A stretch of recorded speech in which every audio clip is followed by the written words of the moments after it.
အခုပြောပြပေးမယ်အကြောင်းအရာလေးကတော့SketchUp software အတွက် plugin တွေကိုထည့်တဲ့အခါမှာပေါ့နော်အများစုဖြစ်လိဖြစ်ထရှိတဲ့ error လေးတစ်ခုပေါ့နော်ဘာ error လေးလဲဆိုတော့plugin တွေကိုထည့်တဲ့အခါမှာပေါ့နော်ဒီ C user ပြီးရင် user တွေထည့်ဝင်ပေးရတယ်ပေါ့နော်ဒီ user ကတော့ကိုယ့် set ပုံမူတည်ပြီးတရားနဲ့တရားတော့မတူဘူးပေါ့နော် HP ဆို HP Dell ဆို Dell ဒါမှမဟုတ်ဆိုလည်းကိုပေးထားတဲ့နာမည်ပေါ်နေမှာပေါ့နော် C user တွေထည့်ဝင်လိုက်တယ်ဝင်ပြီးသွားရင် application data တွေကိုထည့်ဝင်ပေးရတယ်ပေါ့နော်အခါကျရင်ဒီ application data ကို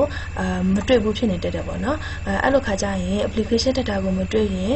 ဘယ်လိုပြန်လုပ်ပေးလို့ရလဲဆိုတာလေးကိုပြောပြပေးမှာဖြစ်ပါတယ်ပေါ့နော်ဥပမာအခုအစမ်းဝင်ကြည့်လိုက်မယ် this PC C ထဲဝင်လိုက်တယ်ပြီးရင် user ထဲထည့်ဝင်တယ်ပြီးရင်ဒီဟာပေါ့နော် HP ဆိုတော့ HP ထဲထည့်ဝင်လိုက်တယ်ပြီးရင်ဒီမှာဆိုရင် application data ထဲထည့်ဝင်ရမှာဒီမှာပေါ်မနေဘူးပေါ့နော်အဲ့လိုမပေါ်ဘူးဆိုရင်ဘယ်လိုလုပ်ပေးလို့ရလဲဆိုတော့ဒီအပေါ်က view tab လေးနဲ့သွားပေးရတယ်ပြီးရင်ဒီက hidden item ဆိုတာလေးရှိတယ်ပေါ့နော်ဒါလေးကိုအမှန်ချစ်ပေးလိုက်ရင်ဝင်ပေါ့နော်ဒါလေးတစ်ချက်ကလေးချလိုက်မယ်အဲ့ဆိုရင်ဒီမှာဒီ application data လေးပေါ်လာပြီပေါ့နော်အဲ့လိုနည်းနဲ့သွားရှင်းသွားလို့ရတယ်